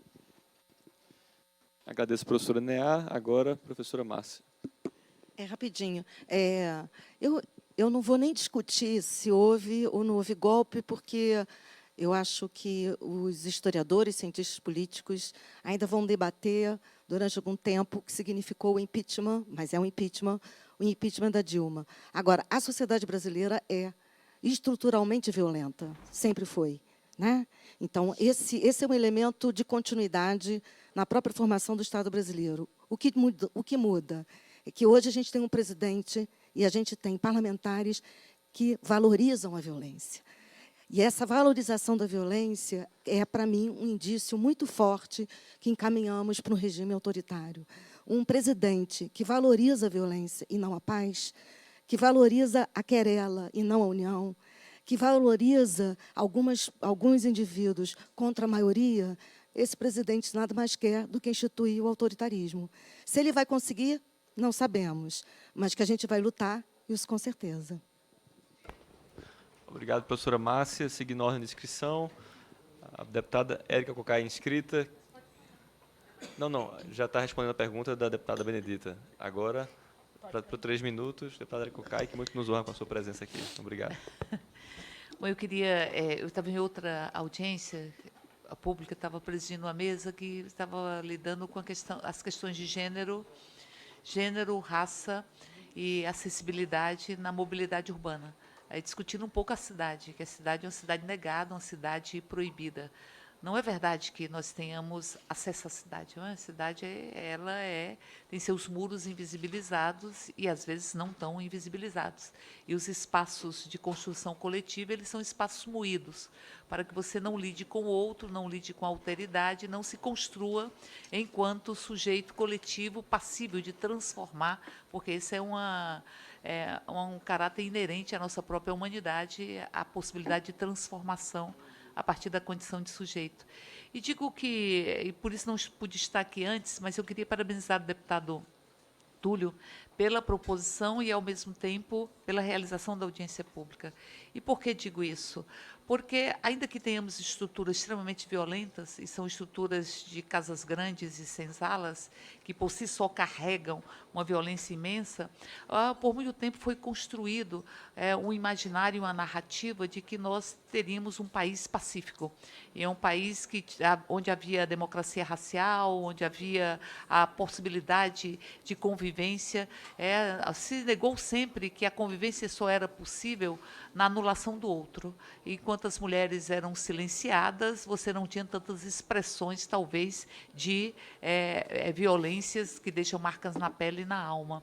Enquanto as senzalas abrigavam os negros, você não tinha, na Casa Grande, a presença livre, mas apenas a presença subalternizada. Então, portanto, desmitificar isso é absolutamente fundamental. Mas penso que nós construímos uma condição de assegurar que nós, seres humanos, somos seres históricos. Se negam a nossa historicidade, nós, em verdade, estamos sendo negados na nossa humanidade. E há uma tentativa de negar a nossa história, negar a nossa própria memória, de que os fatos eles possam ser manuseados para construir uma outra memória e para construir uma outra história. E aí os movimentos extremamente violentos de uma ditadura, porque dizem que Pedro Aleixo falou isso com AI-5, que eu temo o guarda na esquina. E eu temo os guardas da esquina, não é? Porque o discurso de ódio, o discurso de anulação do outro, o discurso que não permite a alteridade e não permite a diversidade, que quer impor nas escolas, que são espaços naturais de diversidade, que quer se impor na condição de nos transformarmos em marionetes, ou no inverso do que é a história de Pinóquio, que é o marionete, boneco de pau, que vira gente, não é? Querem transformar gente em marionetes e em bonecos de pau. Então, todo esse processo é extremamente violento. E essa violência vai se expressar não apenas na desumanização simbólica, que ela tem permeado o universo da população LGBT, das mulheres, dos negros, dos jovens de periferia, mas na violência literal. Então, é extremamente violento esse processo, porque há um discurso que legitima as ações. Não há inocência nos discursos. Discursos não são inocentes. Discurso é ponte entre pensamento e ação. Discurso vira bala, discurso vira hematoma, discurso vira estatística. Por isso, eu penso que nós já temos uma crise institucional grave, gravíssima, e que vai se expressando, são rupturas, fissuras que estão se pondo, mas uma violação de direitos e um golpe ou uma ruptura democrática, ela não fica ensimesmada, não fica. Ela vai esgaçando o tecido. E ela vai se embrenhando, ela vai preenchendo essas fissuras, vai preenchendo estas rupturas e ela vai se avolumando. E penso que o pior que pode acontecer é a sua naturalização e a sua invisibilização. É invisibilizarmos que nós estamos vivendo já sob censura, das mais variadas formas, tem várias expressões disso, já sobre um silenciamento, já sobre uma tentativa de mordaças, de burcas, nós já estamos estamos vivenciando isso. E com uma estrutura onde busca-se, esse discurso busca se apropriar dos instrumentos que construímos para nos libertar deles. Ou seja, os conselhos estão sendo manietados, estão sendo dominados, controlados. A própria mobilidade urbana também é um controle de corpos, não é? Porque você só tem ônibus para poder ir trabalhar, é o controle do teu corpo. O teu corpo não pode se libertar para exercer as outras dimensões humanas. Então, tem várias formas de controle. E nós temos isso no Ministério dos Direitos Humanos, da defesa dos direitos das mulheres, da família, dos direitos humanos. Isso está presente, ou seja, você se apropria, eles se apropriam dos instrumentos que nós criamos para a nossa libertação, para impedir que haja a própria libertação. Isso está acontecendo no Ministério do Meio Ambiente, está acontecendo na destruição, desconstrução ou cerceamento dos próprios conselhos. Nós vivemos um período de ditadura, onde cada dia que passa se naturaliza mais o ódio, se naturaliza mais as falas que são emanadas da própria presidência da República, que diz o que diz e que acha que mão de menino é mão que pode se transformar em arma. E nós sabemos que as armas que vão ser discutidas hoje está se discutindo, está na pauta desse parlamento, a discussão do projeto para desconstruir mais o desarmamento. As armas, elas têm alvo certo. E o alvo está nas mulheres, nos negros, nos jovens, na população LGBT, no impedimento da liberdade de ser, da liberdade de amar, da liberdade de falar, no calar as universidades, no calar a pesquisa, no calar tudo que possa significar atos de criação, porque todo ato de criação é também um ato de libertação. Por isso, é preciso que a gente dê visibilidade a isso. Nós fizemos aqui uma audiência, e eu encerro com isso, na Comissão do Trabalho, onde foi chamado o secretário de governo, na época era o general Santa Cruz, me parece que não, Santos Cruz, que já não é mais, não ocupa mais essa função. E ali nós tínhamos por volta de quase 30 parlamentares que foram ali para dizer que o que houve foi importante, que o golpe militar foi importante, porque não foi um golpe, foi um ato de redenção, foi um ato de libertação, e para exaltar, se apropriando das memórias, para que possam desconstruir a própria perspectiva de futuro libertário. E digo que, se não fizermos os lutos, precisamos fazê-lo, da ditadura, da escravidão e do colonialismo. Obrigado, deputado Érica Cocai. Deputada Érica sempre presente e sempre nos trazendo contribuições importantíssimas. Antes de passar a palavra para a mesa, para as considerações finais, deputada, eu acho que é importante até fazer um apanhado de tudo que a gente debateu, tudo que foi exposto aqui, compreender que esse não é um debate sobre a verdade. A verdade, ela é clara e objetiva. A ditadura militar, ela existiu no Brasil. Temos provas, comprovações, temos registros, memórias, né? O que a gente precisa, nesse momento, é compreender que esse é um debate sobre versões. E também quais são os danos causados à sociedade a partir dessas versões. Quando se faz apologia a uma ditadura militar, quando se faz apologia à tortura, quando se faz comemorações ao golpe militar de 64. Porque, complementando a deputada Érica Cocai, as pessoas não podem utilizar da liberdade de expressão para defender o retorno da ditadura militar, um regime onde não existe liberdade de expressão. Eu acho que, de tantas contribuições dessa audiência hoje, e de tantas reflexões que podemos fazer, né, podemos fazer esse levantamento sobre um assunto que é tão sério, como foi colocado aqui, que vem sendo semanalmente, talvez até diariamente, levantado por figuras que representam esse governo, se não pelo próprio presidente da República. Por isso, quero agradecer a presença de todos mais uma vez aqui e pedir para que cada convidado possa, então, fazer suas considerações finais, visto que não temos mais inscrição de parlamentares aqui. Então, passando a palavra agora para o senhor Carlos Fico. Bem, obrigado a todos pela atenção. Eu creio que é muito relevante essa audiência, até para a gente bem situar historicamente o fenômeno longevo do autoritarismo da sociedade brasileira. Autoritarismo não está referido apenas a estados e a governos, mas a setores da sociedade também, que agora, de resto, elegeram, o eleitorado brasileiro elegeu um governo de extrema-direita, com viés autoritário claríssimo, e, portanto, isso nos dará, aos democratas brasileiros, nos dará, como eu disse, no dia da eleição, creio que a Rede Globo, ou qualquer jornal desse, muito trabalho, porque, além do despreparo, há a dimensão de autoritarismo do atual governo.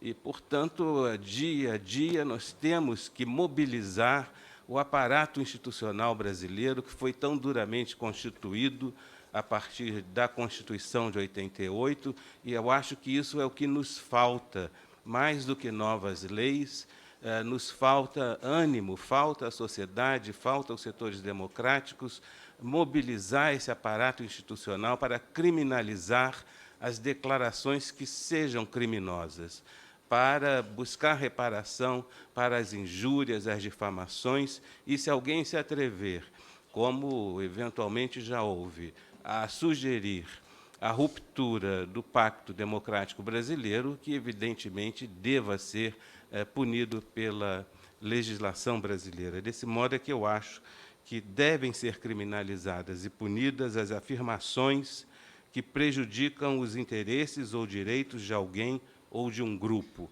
E eu espero vivamente que essas pessoas e esses grupos, como eu próprio tenho feito, se mobilizem por meio das instituições democráticas brasileiras, que podem estar sob ataque, mas não são assim tão frágeis para nós crermos que estamos fora da democracia.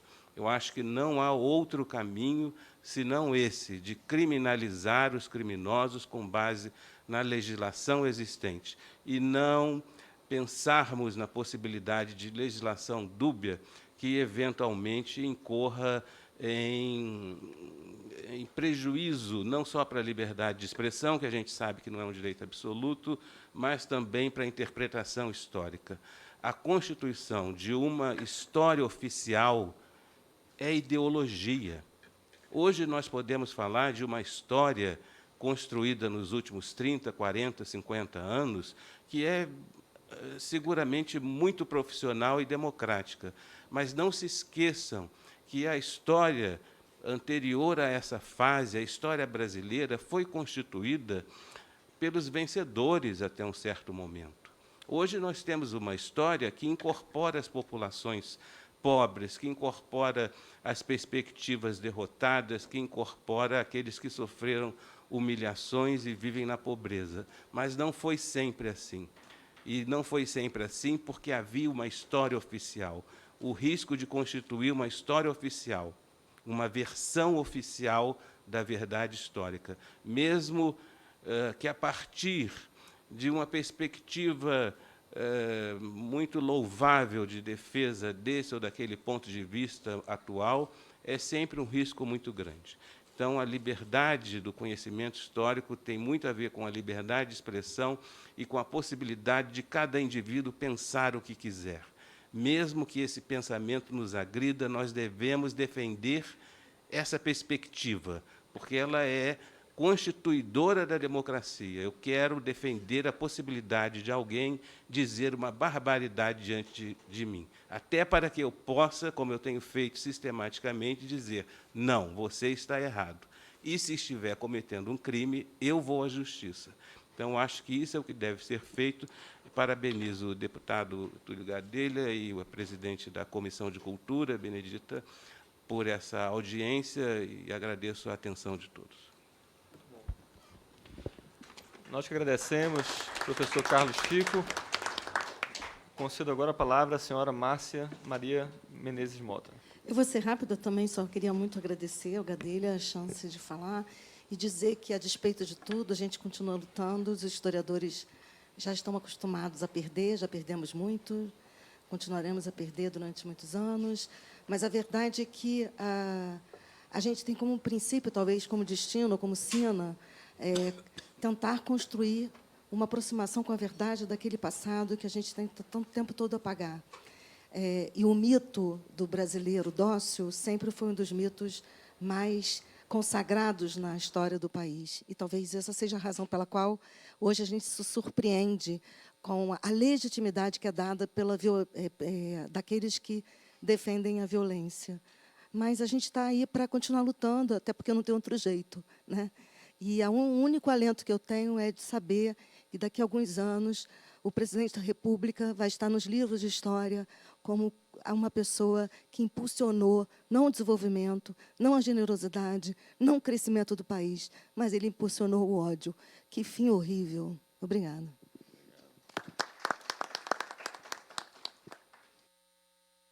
Nós agradecemos aqui, mais uma vez, a contribuição da professora Márcia. Agora, concedendo a palavra para as considerações finais, a senhora Enea Almeida. Obrigada, eu também vou ser muito breve. Queria agradecer a iniciativa do deputado Túlio Gadelha e louvar a Comissão de Cultura por essa iniciativa dessa audiência pública. Ressaltar mais uma vez que é extremamente importante que esse projeto seja aprovado para ser um primeiro passo, não o único, mas um primeiro passo no sentido de que sejam também visíveis as forças contrárias a essa construção autoritária que está em marcha, que está em curso no nosso país. E espero que seja a primeira de várias iniciativas, porque realmente nós precisamos dessa força de mobilização dos setores que estão enxergando esses perigos, que estão enxergando esse risco à ordem democrática, o risco de uma outra ruptura institucional, o risco das perseguições serem levadas a efeito de maneira mais sistemática por parte do Estado brasileiro, já têm sido secundadas por parte do Estado brasileiro, por parte de muitas autoridades da República, infelizmente, e as iniciativas que até então estavam sendo construídas para ressaltar a memória dos vencidos, como, por exemplo, a iniciativa da construção do Memorial de Anistia, lá em Belo Horizonte, que já tem sido dito que não vai acontecer e vai ser dado uma outra destinação para o prédio que está praticamente pronto e acabado, mas, se não houve ditadura, para que ter memorial de anistia, né? Não vem ao caso. Então, assim, que essas iniciativas sejam levadas adiante e que nós consigamos, então, fazer outras mobilizações, e coloco aqui à disposição não só da Comissão de Cultura, mas a todos os parlamentares, deputado Túlio, deputada Benedita, o nosso grupo de pesquisa sobre justiça de transição no Brasil, lá na Faculdade de Direito da UNB, nós temos tentado contribuir com reflexões no campo mais jurídico, né, que é a nossa área de atuação, para que esses pilares da justiça de transição voltem a se desenvolver no Brasil e que esse retrocesso seja, pelo menos no curso desse governo que está eleito e exercendo o seu mandato, que sejam estancados, pelo menos, que não continue havendo esses retrocessos. Então, nós nos colocamos à disposição para, enfim, o que pudermos colaborar, contribuir com as nossas pesquisas, tanto no nível de mestrado, quanto de doutorado, quanto de projetos de iniciação científica na graduação, enfim. É a forma que nós podemos colaborar para que consigamos voltar a construir um Estado democrático de direito nesse país. É também o nosso desejo e o nosso voto de esperança com o qual eu encerro aqui essa participação. Muito obrigada. Nós agradecemos, professora Enea, também o nosso voto esse. Então, quase finalizando aqui, vamos conceder agora a palavra para as considerações finais ao senhor Luiz Gustavo Pinto.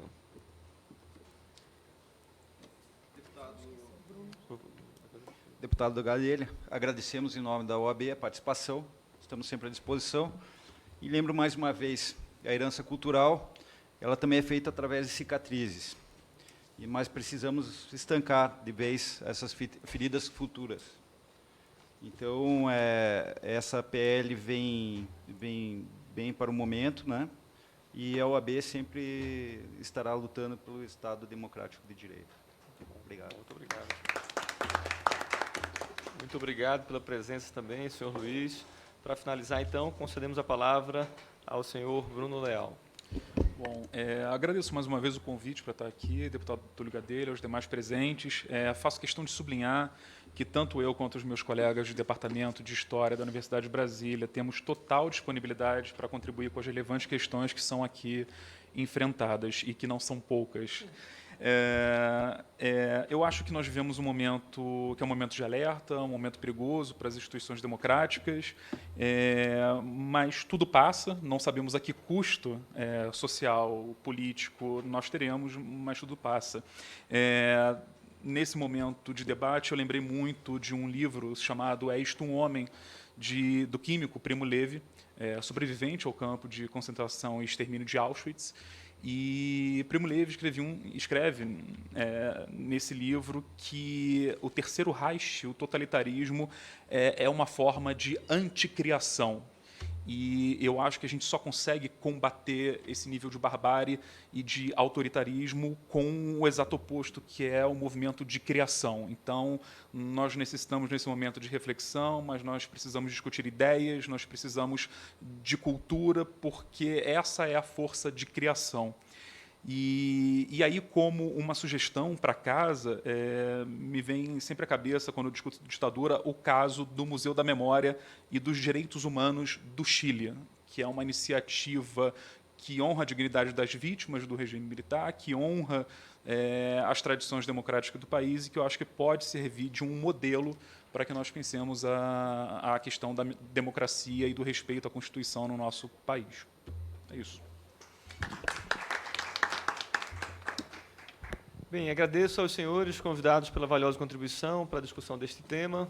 Agradeço ainda a presença dos colegas parlamentares, das autoridades e dos demais presentes, que tanto contribuíram para o êxito desse evento. Nada mais havendo a tratar, declaro encerrada a presente reunião, antes convocando os senhores membros para a audiência pública ordinária agendada para amanhã, dia 17, logo 17, dia 17/10, quinta-feira, às 10 da manhã, no plenário 11 da Câmara dos Deputados. Muito obrigado, senhores. Até uma próxima. Aqui não tem um tema, mas eu tenho aqui.